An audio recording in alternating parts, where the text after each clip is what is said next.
Seja muito bem-vindos ao Mesa de Debates. Aqui quem está falando é o Guilherme. Vamos dar sequência aqui da nossa programação do dia, né? Dia dedicado aí para falar sobre a reforma do ensino médio. Já tivemos uma entrevista agora há pouco, né, com Noah, né? Ele que é militante da Faísca.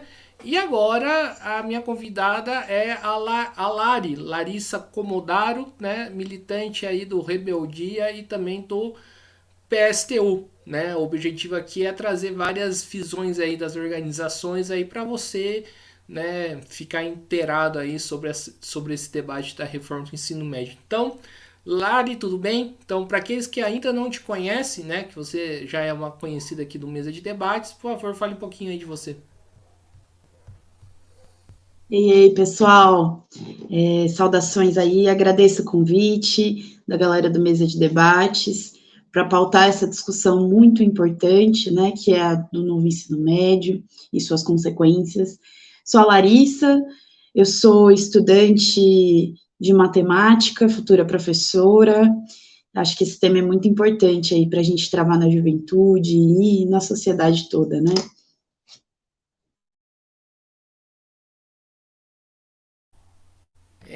Maravilha, maravilha, Lara. Então vamos aí para a primeira pergunta que eu faço para você, né?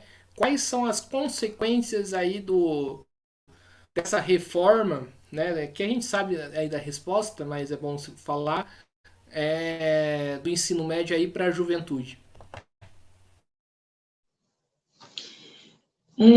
Eu acho que quando a gente vai tratar das consequências da reforma, eu acho que a gente tem que, na verdade, ver que a educação ela se figura como consequência da organização da nossa sociedade, né? Então, não à toa, a reforma do ensino médio ela veio no mesmo momento em que veio a reforma trabalhista, em que veio a reforma da Previdência, e que se precarizou, né, se intensificou a precarização das relações de trabalho, e combinado com isso, vem um novo ensino médio com uma proposta muito mais sucateada, com uma estrutura de educação muito mais desafiosa, né, é, muito mais complexa mesmo, né, que impõe, na verdade, na prática, um abismo entre os estudantes das escolas públicas e os estudantes das escolas privadas, e isso não é à toa, na verdade, né, se a gente for parar para refletir sobre isso, essa combinação, ela vem, na verdade, com uma proposição que é, na verdade, nada mais do que preparar todos esses estudantes, que são hoje 85% das pessoas, dos estudantes da educação básica, estão hoje nas escolas públicas, né? Então, se a gente para pensar, não é à toa que a gente está ali reformulando uma educação que vai moldar uma geração inteira para um mercado de trabalho mais precarizado, para um mercado de trabalho uberizado, para um mercado de trabalho desindustrializado, e aí tem uma série de outras questões. Mas não, essas consequências, né, eu acho que é importante a gente sempre ter em mente, que a educação ela é consequência da forma como a gente se organiza na sociedade. Por isso, pensar uma educação diferente se passa por construir um projeto de sociedade diferente também, né?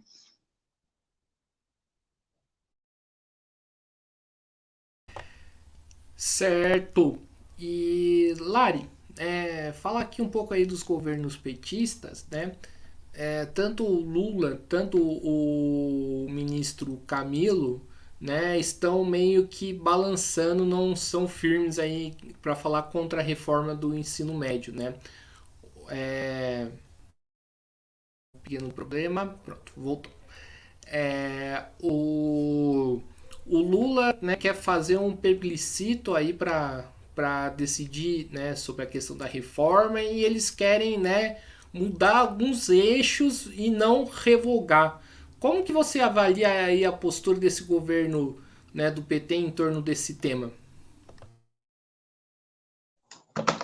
É, é isso, assim, né? O governo, desde o início que essa pauta ela vem entrando na discussão, né, e que não é de hoje, na verdade, O Camilo Santana já tinha dito, né, que ia buscar tentar rever as falhas, o Lula também ia tentar rever as falhas, aperfeiçoar esse novo ensino médio, né, e a discussão, ela sempre vem em torno dessa pauta, né, de não revogar, mas tentar resolver os problemas. Mas, na verdade, é que essa postura, ela é uma postura negligente com o conjunto dos estudantes, com o conjunto da classe trabalhadora, né? E isso é chocante, mas não é surpreendente. Mas eu acho que o que nós devemos pensar aqui, e aí eu acho que vem um pouco da nossa tarefa, do nosso papel pela luta, porque as transformações da sociedade, elas se dão muito pela forma como nós nos organizamos para combater os processos, né? O meu bercinho de lutas, ele vem da ocupação das escolas contra a reforma do ensino médio. E eu lembro muito que, diante daquele processo todo, ainda assim, com a reforma passada, né, e tal, a gente traz aí uma carga de luta muito grande, uma experiência muito importante daquele processo, mas ele também deixa para a gente umas reflexões importantes para as nossas tarefas de agora. Se nós, estudantes que há poucos anos atrás ocupamos a escola, fizemos uma luta intensa no Brasil, ainda assim não foi possível revogar essa reforma do ensino médio, agora a nossa tarefa ela tem que ser muito maior. E de fato, nós esperamos, né, que de fato haja uma tentativa de diálogo do governo, né, de tentar de fato aí, né, de fato dar ouvidos aí à base, de fato, né, que se exerça o seu poder de revogar de fato a reforma do ensino médio, mas nós não podemos depositar toda a nossa esperança nisso. A nossa esperança ela tem que ser na nossa luta organizada, independente, para fazer, de fato, acontecer essas transformações. O que depende é de nós mesmos, né? E porque nós somos os mais afetados. Desde a transição do governo até a consolidação do governo Lula agora, os tubarões da educação fizeram parte e estão seguindo na participação ativa de todo esse planejamento que está se dando na educação hoje. Então, de nada vai adiantar a gente depositar esperanças de que o Lula um belo dia acorde, ou que o Camilo Santana um belo dia acorde, e decida revogar o ensino médio, ou que decida fazer alguma mudança. É importante que para a gente tenha em mente, nós, os jovens, os trabalhadores, o conjunto da base que está sendo afetada com essa proposta de ensino médio, da gente se organizar, que a única ferramenta que nós temos para travar as transformações é a nossa luta e a nossa organização, né? E é isso. Certo, fala um pouquinho mais da importância de ter uma organização, uma mobilização independente, né, para essa questão. Maravilha, Guilherme. Essa pauta ela é muito importante mesmo. Por quê? Porque nós estamos vendo que é isso, né? A gente está falando novo governo, mas a gente já está em abril, né? Então, já não é... Já deu tempo aí de adaptação, acho que já está dando para a gente sentir como vão se dar os próximos anos aí do mandato do Lula, né? E os nossos desafios né, de fato, para que a gente consiga encaminhar as nossas pautas, né, colocar as nossas necessidades. A gente tem hoje uma situação na sociedade, uma recessão econômica mundial, né, que pode vir a acontecer, né, uma situação de calamidade, as taxas de lucro caindo cada vez mais, e essa condição muito maluca, a mesma medida em que as taxas de juros disparam, né, e é importante a gente refletir com relação a esse contexto econômico também, para a gente se localizar, para entender os limites que impõe esse governo hoje. Por quê? Porque existem setores organizados que travam muito esse debate de esperançar dentro desse governo. Por exemplo, a UNE e a UBS convocam hoje o dia 19 para uma manifestação nacional pela revogação do novo ensino médio. Mas a Bruna Brelas, que é presidente da UNE, hoje ela está dentro do governo, e assim como uma série de outros integrantes ali das forças majoritárias, estão presentes dentro desse governo. Se a gente está indo em confronto com um governo que se coloca contrário a revogar o ensino médio, que é uma pauta prioritária para nós da juventude, e que com o conjunto dos trabalhadores da nossa classe também é uma pauta prioritária a revogação de todas as reformas, porque nós vamos fazer essa mudança por dentro. Se claramente são essas representatividades que hoje estão ali dentro, que não estão nos representando, que não estão levando as nossas demandas para dentro, e que, muito pelo contrário, estão tentando utilizar medidas paliativas, como o próprio questionário que foi lançado aí pelo governo Lula, para mensurar como a população enxerga esse novo ensino médio, né? Então, é muito superficial essas medidas, e a gente tem que notar também até que ponto essas lideranças que hoje estão alocadas no movimento e que influenciam a nossa base, depositam esperanças nesse governo. Por quê?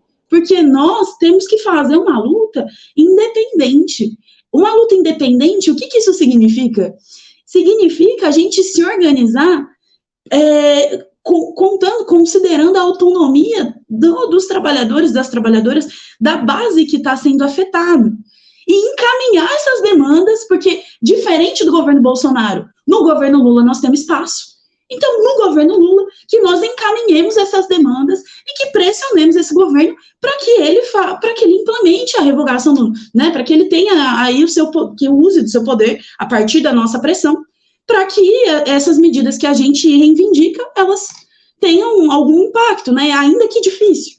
Então, se já é difícil com a independência, imagina com a conivência, com a conciliação com esse governo, né? Então, a independência na luta, ela é muito importante, né, na organização, porque ela permite que a gente consiga ir além dos limites que são colocados hoje dentro desse governo de frente amplíssima, que envolve não só setores da esquerda esperançados com isso, mas também setores da burguesia. A gente está falando de um vice-presidente que estava como governador quando as nossas escolas foram ocupadas aqui no estado de São Paulo, que foi o responsável por fazer vista grossa e reprimir as nossas lutas que se intensificaram aqui no estado de São Paulo. Nós não podemos esquecer disso. Então, a luta independente, ela é muito importante nesse sentido. Mandar aqui um abraço para o pessoal do Sindicato dos Metalúrgicos de São José, especialmente o Heller, né, presidente do sindicato, que está nos acompanhando. Salve, Lari, tamo junto aí na luta pela revogação do novo ensino médio. E o Fernando Haas, né, que escreveu aqui, Lari manda bem. Então, essa aí, um abraço aí especial aí pra galera do Sindicato dos Metalúrgicos de São José dos Campos, né? Sempre presente aí na luta aí na nossa região. E, Lari, vamos estender um pouco mais esse debate sobre o governo, né, Lula. Né? O governo Lula, na minha avaliação, né, ele... né, tem expectativa de muitos setores, né, inclusive setores honestos que se colocam contra o Bolsonaro e o bolsonarismo, né? Mas só que as principais reformas contra a classe trabalhadora, contra a juventude, o governo Lula até agora não fez nada, né? A reforma trabalhista não revogou, a reforma da Previdência não revogou, a reforma do ensino médio também não revogou. Eu queria saber de você, né? Isso mostra o quê? Né, do governo Lula.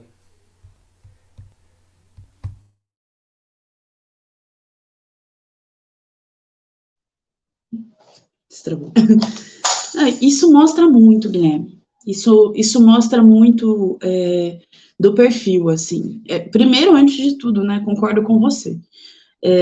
Esses setores que esperançam o governo são setores de fato honestos, são setores ali mobilizados por uma transformação, né, não necessariamente, mas por uma sociedade melhor, né, insatisfeitos com as contradições. Os caminhos devem ser debatidos, mas E aí, quando a gente pensa na conduta do governo, né, eu acho que é importante a gente pensar no que já foi também, né? A gente não é o primeiro governo Lula, não é o primeiro governo do PT, não é a primeira experiência que nós temos, e hoje nós estamos vivendo uma experiência de um governo, depois de um governo de extrema-direita, ocupando espaço no Brasil, que alastrou aí um discurso de ódio, que se manifesta em vários âmbitos, seja nas escolas, como a gente tem visto, surto de violência, que vem se legitimando aí por esse discurso de ódio, né, que é colocado pela extrema-direita organizada no Brasil. Tem uma oposição muito forte dentro do governo também, uma oposição à direita muito forte, né, que se consolida também aqui atualmente, né, e que são elementos também que vão influenciar para um retardo muito grande desse governo, né, que tenta, na verdade, ao invés de se apoiar nas lutas da classe trabalhadora, ao invés de se apoiar na nossa classe em si, busca apoios lá em cima, né, busca apoios dos setores à direita, busca apoios amplíssimos, busca apoios da burguesia, busca apoios do agronegócio, como o Lula tem feito, né, vai buscando apoios de setores ali que claramente são inimigos da classe, que são responsáveis pela não revogação de nenhuma dessas reformas. Né? Se nós hoje temos essas reformas aprovadas, se nós hoje temos essas reformas não revogadas em 4 meses aí que vão se completar do governo Lula, é porque a aliança desses setores não interessa a eles que isso seja revogado, porque vai ser dessa maneira que vai se determinar as relações de trabalho futuramente. Eu mencionei aqui muito por cima a questão da recessão econômica, né, que se ameaça mundialmente, e que vai impor hoje, nas relações de trabalho, um processo ainda mais maluco.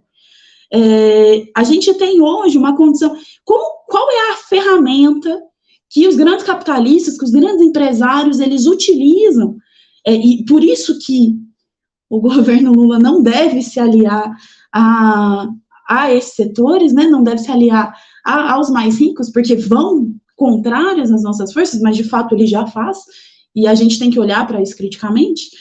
Esses setores, para que eles ganhem mais, com as variações de lucros deles ali sendo ameaçadas, com as condições sendo colocadas ali de uma forma caótica, que é o que, né, o próprio sistema capitalista se consolida, se estrutura dessa forma, né, caótica, maluca, crises cíclicas, ascensos e descensos econômicos e essa maluquice toda, qual é a ferramenta que há desses grandes empresários sobre nós? Né? É a precarização, o rebaixamento de salários, é a inexistência de direitos trabalhistas, é o trabalho análogo ao trabalho escravo, né? Porque nós falamos aí que não há trabalho escravo, que a gente né, a abolição pela resistência aí de muitos anos, e como a gente tem a abolição do trabalho escravo aí há muitos anos consolidado no Brasil, mas a gente tem notícias aí do mês passado que provam que nas vinícolas do Rio Grande do Sul existia trabalho escravo, a gente viu as empresas de açúcar também aqui, de refino de açúcar, também com trabalho escravo, a empresa em São Paulo, né, nas últimas semanas aí que nós também vimos, com trabalho escravo, uma série de trabalhadoras do setor doméstico, que a gente tem visto aí, desde o final do ano passado, que emergiram algumas notícias que comentavam sobre isso, que o trabalho escravo, ele se existe, né, então, para além de toda essa precarização, a gente tem uma situação ainda mais caótica, ainda mais grave, né, porque se as relações de trabalho, elas já são malucas, a gente inibe, a gente tira os direitos trabalhistas, a gente faz vista grossa para fiscalização na relação de trabalho, a gente legitima o trabalho informal, porque é isso que nós temos no Brasil hoje, o perfil da classe trabalhadora hoje no Brasil é informalizada, é mal remunerada, está fora hoje da força de trabalho, a gente tem dados que comprovam isso.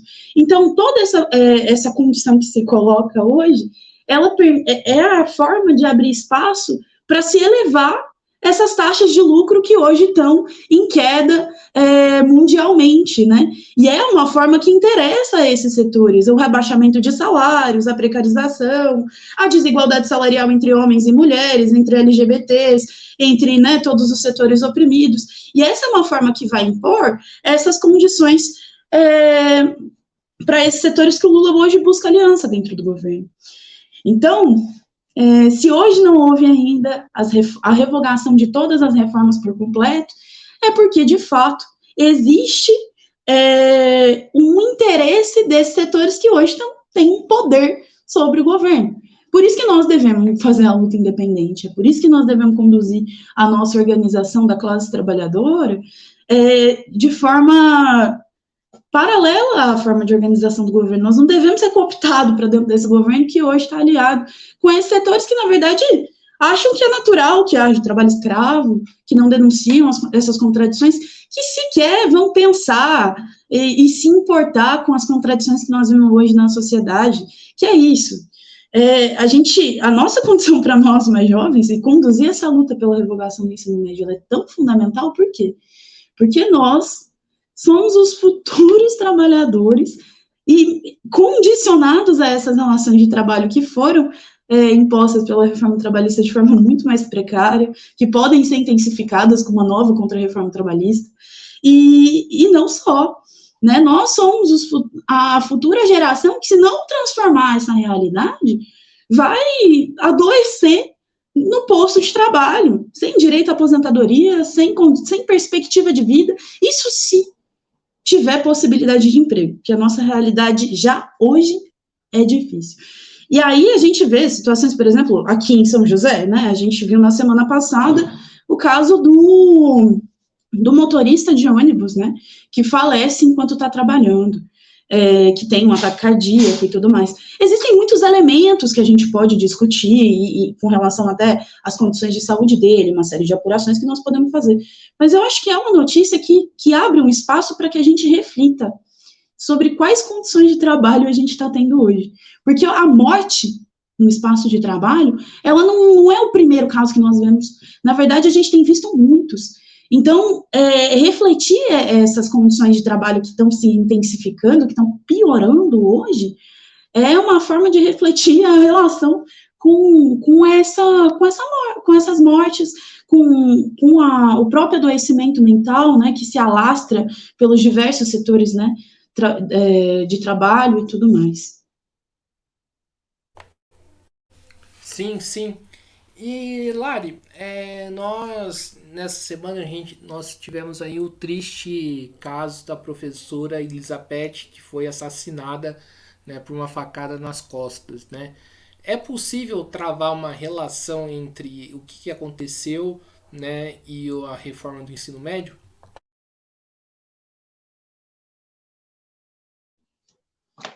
Sem dúvidas, sem dúvidas. Antes de tudo, né, eu quero aqui, aqueles que nos acompanham, né, prestar solidariedade, acho que todos nós devemos, a essa professora Elizabeth, de 71 anos, que morre diante desse ataque que aconteceu naquela escola de São Paulo. E também eu acho que é importante a gente lembrar que, para além, né, desse ataque que ocorre em São Paulo, nós tivemos também outros, né, ataques aí que emergiram essa semana, e que expressam, na verdade, muitos fatores, para além da questão do novo ensino médio, e que são logicamente combinados com esse novo ensino médio. Mas isso mostra, na verdade, uma série de elementos. O primeiro de todos é a falta de perspectiva dentro dessa sociedade. E aí que esse fato se linka com o novo ensino médio. Qual que é a saída que se dá? Qual que é a grande sacada desse novo ensino médio hoje? A grande sacada desse novo ensino médio hoje são os itinerários formativos, que nada mais são do que formas de ensinar empreendedorismo para a galera. O que é o empreendedorismo? Diante do desemprego, da informalidade legitimada dentro do mundo, hoje, o empreendedorismo ele vem como uma saída individual para a sobrevivência. E essa saída individual, ela é uma forma de iludir, desde jovens até o conjunto de toda a população, de que é possível você sozinho encontrar uma saída para as contradições que a gente vê hoje dentro da sociedade. Seja de um microempresário, que é possível você sonhar que pode ser um grande empresário muito rico, ou até uma série de outras ilusões que são vendidas para a gente dentro desse sistema. E que esse novo ensino médio, ele traz aí essa consolidação. E o que a gente vê hoje como expressão colocada dentro, né, não só desse caso com a professora Elizabeth, né, e com os feridos ali daquela escola de São Paulo, mas com o caso que emergiu em Suzano há anos atrás, o caso que houve no Rio de Janeiro também essa semana, todos os casos de ataques nas escolas, né, eles vêm, na verdade, com uma motivação de ódio, e que essa motivação de ódio, ela nada mais é do que o isolamento, a falta de estrutura dentro das instituições, porque é uma falta de olhar. A gente tem, quando a gente coloca a escola do bolo de pote, a gente coloca as escolas precarizadas, a gente está legitimando a intensificação de um olhar de uma educação que já não era boa, por isso trouxe aqui o exemplo de Suzano, né, e aí esses reflexos, eles vão se dar dentro da educação dessa forma, através da violência, enquanto uma saída individual para um problema que é coletivo. Um problema que ele se reflete no quê? No que as grandes mídias burguesas chamam de bullying e que nós devemos chamar de opressão. Nós devemos chamar de racismo, nós devemos chamar de LGBTfobia, nós devemos chamar de machismo, nós devemos chamar de reflexo desse discurso de ódio que serve para nos dividir hoje. E que se entra, né, dentro das escolas, se prolifera dentro das escolas, assim como na sociedade. Porque a escola, ela não é, né, um espaço à parte da sociedade. A grande diferença é que existem saídas, né, que nós podemos, saídas imediatas, né, que nós podemos tentar buscar para que isso se resolva. A primeira de todas, antes de todas elas, é a revogação do novo ensino médio, né, isso sem dúvidas. Mas por quê? Porque a nossa luta organizada pela revogação do ensino médio, ela pode ser a ponta de lança da consolidação de um movimento forte, potente, que permite uma pressão para que a gente, além de reivindicar o que está ali na corda bamba das perdas, que é a forma que nós temos organizado a nossa luta, a gente tem organizado a luta pelo imediato, né, e na verdade isso tem a ver com uma pressão do próprio sistema. Então a gente não podemos, temos que nos organizar contra as demissões, são lutas imediatas, tem que acontecer. Não, temos que lutar pela revogação do novo ensino médio e tal, mas a gente tem que consolidar desse processo de luta, tirar um saldo muito importante, que é, para além da revogação do novo ensino médio, pensar um projeto de educação diferente. Isso se passa por ter um olhar diferente para a inserção de assistentes sociais, de psicólogos, que de imediato é necessário para que se tenha um olhar para essa juventude que ali simplesmente se encontra abandonada nas escolas, que chega com fome e que sequer tem professor para que possa assistir suas aulas. Então, para combater essas contradições, isso depende muito da nossa organização, da nossa auto-organização, pela busca de uma escola diferente. Mas vai um pouquinho mais além dessas medidas imediatas, porque ainda que nós estamos falando de condição ali, de um olhar diferente para os estudantes, para mais profissionais dentro das escolas, para uma estrutura diferente que de fato tem que ter, né, para uma gestão democrática, de envolvimento das comunidades, mas aí a luta ela vai um pouquinho mais longe. Enquanto existirem escolas com mensalidade de 6, 10 mil reais, e houverem estudantes dentro das escolas públicas que chegam com fome, a gente não vai ter uma educação que, de fato, reflete um projeto de sociedade diferente. E por isso a nossa luta ela tem que ser um pouquinho mais longe, que é pela estatização das escolas privadas, para que o filho do rico e o filho do pobre estudem na mesma escola. E um pouquinho mais além que isso, pensar um projeto de educação que reflita as nossas necessidades. Porque hoje, se nós temos a flexibilização das grades, das disciplinas, para a implementação da aula do bolo de pote, dos itinerários formativos aí, que tem toda essa contradição, é porque há hoje é uma intencionalidade de impor a educação não reflexiva dentro da escola. Por quê? Porque pouco importa. Eu, enquanto futura professora de matemática, a discussão que nós fazemos entre os colegas lá é a matemática crítica. É discutir a matemática da perspectiva crítica, da construção da matemática, né, da visão histórica da matemática, e toda essa parada muito legal, inclusive. Um dia nós podemos até fazer uma live para discutir sobre isso, viu? Mas pensar um projeto de educação que, de fato, reflita as nossas necessidades. Só que isso só se dá com o avanço das nossas lutas por uma sociedade em transformação. Porque enquanto houver uma sociedade dividida entre ricos e pobres, a nossa educação ela vai ser dividida entre a educação do rico e a educação do pobre. O que o rico deve aprender é explorar os mais pobres. E o que os pobres devem aprender é se submeter aos mais ricos. Então, nós temos que subverter essa lógica. Isso se passa pela organização do movimento estudantil. Que eu não sei se eu estou me alastrando, mas eu só preciso fechar essa ideia que eu achei que veio de uma experiência muito legal. Eu lembro que quando nós ocupamos a escola, em 2016, 2015, o mais revolucionário entre os estudantes e que a gente achava mais incrível era: hoje a gente não precisa pedir para ir no banheiro. Era uma coisa, porque a relação de supervisão, a relação de poder, que coloca, inclusive, os alunos como não pensantes, né? A gente tem já antes do novo ensino médio, a gente já tem uma estrutura escolar que já coloca a gente como não pensantes, né? Como reprodutores.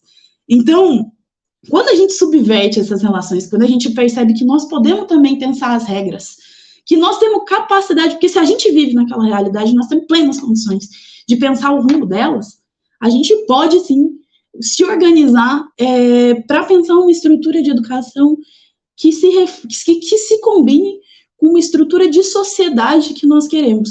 E que, com certeza, qualquer trabalhador, qualquer estudante das escolas públicas, filhos e filhas de operários hoje, que a gente conversar, não vão dizer que estão satisfeitos com essa realidade tal como ela está.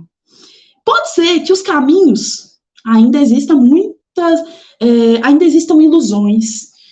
Se de fato nós devemos apoiar o governo, não, e existem ilusões, até dentro do movimento na base também existe, e nós respeitamos. Mas é muito importante que a gente tenha muito isso em mente, que a nossa sociedade ela só vai se transformar quando não existirem desigualdades, principalmente sociais, econômicas, né? Então, isso se passa por combater.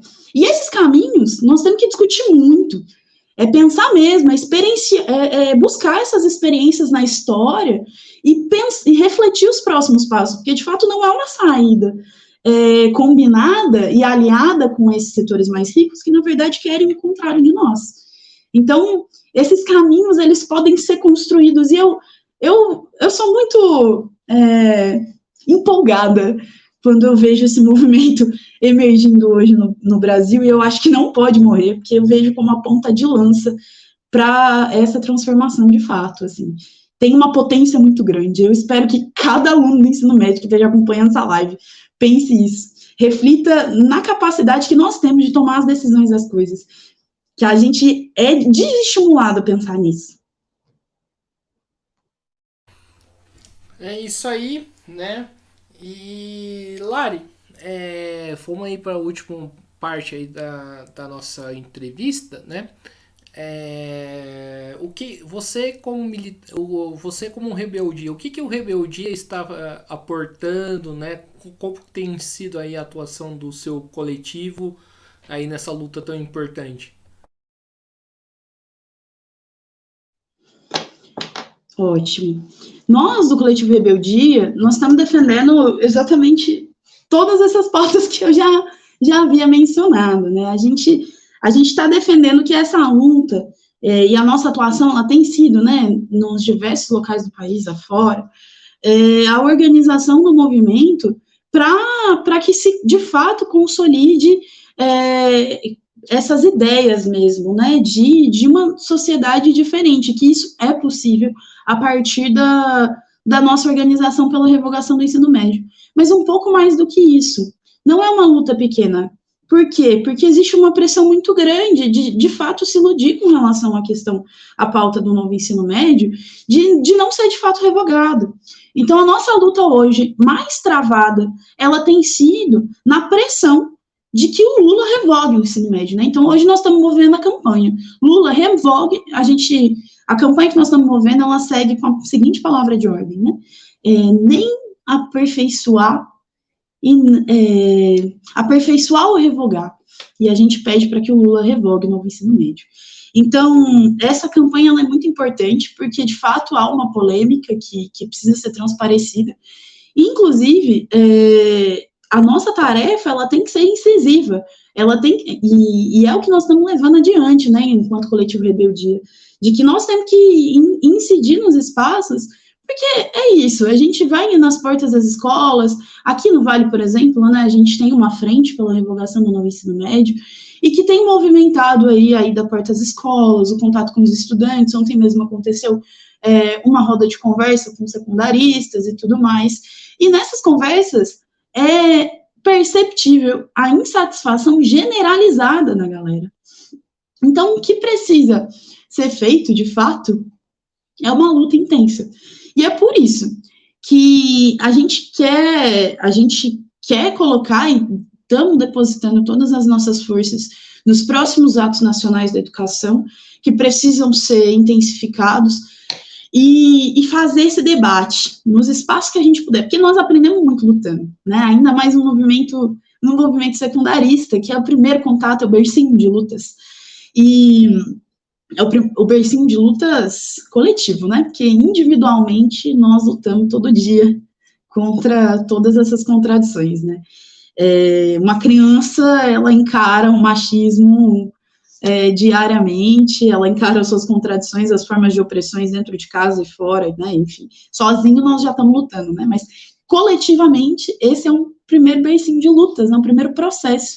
Então, pensar ali, emergir ali daquele processo, tirar boas lições, né, e radicalizadas, é muito importante. Porque dentro dessa sociedade, de fato, não há perspectiva alguma. Nós vamos ficar tentando melhorar o que já está muito ruim e o que não tem solução. A gente vê isso, né, como resultado, por exemplo, qual foi o saldo daquelas ocupações? A gente tem, por exemplo, a Ana Júlia, que hoje ela está no parlamento, né, uma liderança lá do Paraná, que hoje ocupa hoje o parlamento, e que durante muito tempo ela foi uma das lideranças mais radicalizadas dentro do processo, e que hoje faz apostas, inclusive, aliadas com o governo petista, que está aliado com os tubarões da educação, que está aliado com a Somos, com a Croton e com todos esses burgueses da educação, né, e que foi lá atrás uma liderança muito importante para o movimento. Então, quando a gente vê esse saldo daquela galera que estava ali na luta e que hoje tem uma outra perspectiva de sociedade, a gente precisa travar esse debate de forma muito mais intensa. De que tipo de escola nós queremos? Daqui 10 anos, aonde nós nos vemos? Porque o capitalismo não permite a gente pensar daqui 10 anos como nós vamos viver. O capitalismo, ele permite que a gente entregue o currículo e peça sei lá, aguarde ansiosamente por uma entrevista de emprego, ou vá improvisar a venda de alguma coisa, né, seja, sei lá, inventar algum tipo de culinária para vender, fazer alguma coisa, porque nossa sobrevivência é o que vai determinar o nosso mundo dentro desse sistema hoje. Mas ousar pensar que tipo de sociedade nós teremos daqui 10 anos, e que tipo de educação terão os nossos colegas que hoje estão nascendo, os Enzos e Marias que hoje nascem, daqui anos adiante, que tipo de ensino médio eles vão estar condicionados a se formarem? Então, pensar a longo prazo, pensar na totalidade das coisas, é pensar na necessidade de uma revolução socialista, é pensar na necessidade de uma transformação da sociedade que venha da nossa base, da nossa capacidade, das nossas condições de decidir os rumos dessa sociedade, que hoje nós não temos espaço, porque as coisas vêm de cima para baixo.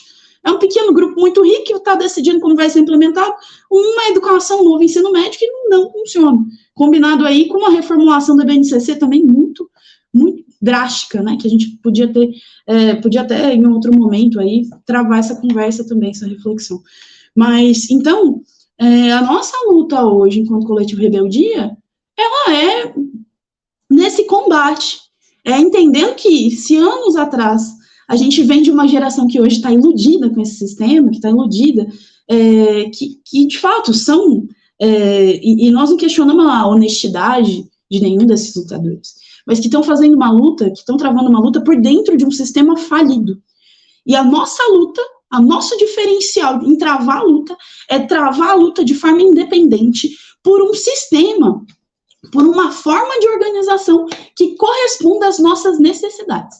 Porque não dá para a gente ver essas contradições colocadas hoje, não dá para a gente enfrentar, além de uma educação precária, uma contradição maluca que é colocada no Brasil hoje, que é, por exemplo, quanto mais alimento a gente produz, mais a população nacional passa fome. Porque a gente produz alimento para o gato, a gente produz alimento para o exterior, né? Porque os alimentos que são produzidos no Brasil hoje de melhor qualidade são mandados para fora. E a gente fica aqui desfrutando o pior. E, ao mesmo tempo que a gente vê aqui no nosso vale, por exemplo, o fechamento anunciado da Vibras, o fechamento não, né, mas a ameaça da perda dos postos de trabalho, a tentativa que é muito grave, inclusive, que precisa ser gravemente debatida, porque nós estamos aqui diante de uma situação em que o governo Lula pode ser responsável por fechar os olhos diante da entrega de uma das únicas empresas que restaram no Brasil de alta tecnologia, que é a Vibras, para o governo estrangeiro, para as empresas capitalistas estrangeiras, né, que hoje disputam aí no mercado uma empresa dos Emirados Árabes e uma empresa alemã, que estão aí em disputa com relação à questão da Vibras. Então, quando nós pensamos o rumo do Brasil, que inclusive um país que pode que tem se tornado, né, cada vez mais desindustrializado, cada vez mais reprimarizado, né, cada vez mais um grande celeiro do mundo, nós temos que pensar essa luta combinada com o tipo de educação que nós vamos ter. Porque cada vez mais, à medida em que essas contradições se avançam, pior vão ser as nossas condições de educação, porque as coisas, como eu bem disse no início, não, elas são combinadas. Mas eu acho que aqui dá espaço para a gente debater 1 milhão de temas, porque são assuntos muito entrelaçados. Mas só para fechar, é muito importante que a gente entenda que a luta dos estudantes pela revogação do novo ensino médio, ela é a luta do conjunto da classe trabalhadora e não pode ser diferente. Por quê? Porque o novo ensino médio ele é a reforma trabalhista da educação. E a reforma trabalhista, a reforma da Previdência, assim como a reforma do ensino médio, precisam ser revogadas e depende da nossa luta unificada para essa revogação. E, mais do que isso, pensar um projeto diferente aí de sociedade é a nossa tarefa mais desafiosa hoje. Então, é isso. Eu acho que nós estamos fechando já, né, Guilherme? Então, agradeço muito. Posso ir para as considerações finais? Não, deixa eu fazer primeiro. Então senão você vai acabar me fazendo me perder aqui. Então acho que é isso aí, pessoal, né? Estamos iniciando aí a segunda parte aí, de lives, né, sobre essa questão da reforma do ensino médio, né? Quero aqui agradecer imensamente a Larissa, né, do coletivo Rebeldia e também militante do PSTU pela participação. Acho que, né, tem aportado aí bastante aí nessa luta. Espero aí, né, que essas lives contribuam, né, um pouco com a luta da reforma, contra a reforma do ensino médio, né, o pessoal, principalmente aí o pessoal de São José dos Campos, mas também em outros lugares também. E passo a bola para ela fazer as considerações finais. Eu agradeço o espaço, agradeço esse debate, recomendo aí a todos e todas que estão acompanhando, que acompanhem, né, eu estou vendo aí que vai ser uma rodada de lives com várias organizações, né, então, que acompanhem cada uma dessas organizações, que acompanhem suas reivindicações, que tenham esse olhar crítico. E que mais que isso, né, que aqueles dispostos e dispostas aí que estão à frente dessa luta, nós convidamos a todos para travar essa forma de organização com a gente, para mais do que a revogação do novo ensino médio, pensar uma sociedade diferente, uma sociedade socialista, que é por isso que luta o Coletivo Rebeldia. Então, venham com a gente organizar o Coletivo Rebeldia, recomendo aí as nossas redes sociais, @rebeldia.vale, que é a nossa rede social local, @rebeldia_juventude, nossa rede social nacional, e acompanhe aí, venham falar comigo, podem fazer contato comigo aí nas minhas redes sociais, lari.rebeldia no Instagram, e tamo junto. Agradeço muito o espaço aí, e obrigada mesmo, Guilherme, pelo espaço mais uma vez cedido aí para a gente travar um debate tão importante. É isso aí, pessoal. Mais uma vez agradecendo a Larissa, também agradecendo a você que estiver nos acompanhando. Peço aí que se inscrevam no canal Mesa de Debates de Tudo Um Pouco. Curta, compartilhe, comente esta e outras entrevistas, programas, matérias. Também curta a nossa página do Facebook, podcast Mesa de Debates de Tudo Um Pouco. Siga a gente no Instagram e também no TikTok, podcast Mesa de Debates. E além disso, quem puder contribuir aí com o nosso Pix, 385-007-02800 CPF, para a gente continuar aí mantendo esse projeto, essa mídia independente. E também, né, siga a gente no Padrim, www.padrim.com.br/podcast Mesa de Debates. Então é isso aí, pessoal. Essa foi a segunda parte e logo mais vai ter a terceira, né, entrevista aí dessa primeira rodada, digamos assim. Forte abraço e fui.